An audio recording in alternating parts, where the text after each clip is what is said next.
Tennessee Wills goes around at Moonee Valley on Saturday? Yeah, he's first up this prep. He did quite a good job last prep for a maiden. You know, he's not over-blessed with ability, but what he lacks in ability, he makes up for heart and determination, and he's a genuine wet tracker too. So, although he's a maiden in a listed race, he'll be there around the mark somewhere because he just keeps trying all day. So you'll be hoping that these showers, we get a bit of rain out of them in the next few days? Yeah, I do. You know, the more rain the better for him because it just slows the better ones up. And as I said, he keeps trying, and some horses find it a bit tough to get through the going, but he loves it, so he'll be there battling for a long time. Do you think he can go forward? Rails out 4 metres, it might be an advantage. Has he got the tactical versatility to go forward at all? Yeah, that's the plan. He'll be very positive out of the gates and go forward, hopefully in the first 2 or 3, and you know, so there's not too much ground to make up towards the end.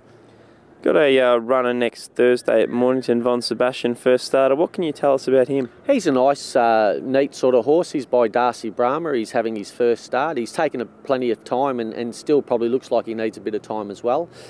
His ideal trip probably be 1600 and further, but you know, and probably isn't all that adept in the wet going. So I'm just hoping that he can finish probably in the first half of the field on Thursday, and then we'll get him up in distance from there.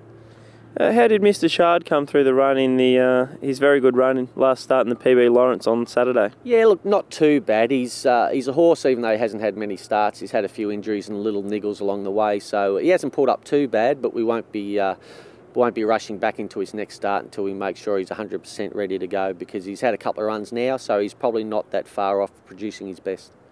You were thinking maybe the Memsy, thinking at this stage now maybe wait a week later for the Makybe Diva? Yeah, we might do that. I think, you know, I think the way he raced the other day, even though the pace really wasn't on for him again, as it wasn't for his first up run, but he probably is looking like he might want the 1600 now. So we'll give him a couple of gallops and just see how he finishes it off. But that might be the plan, yes.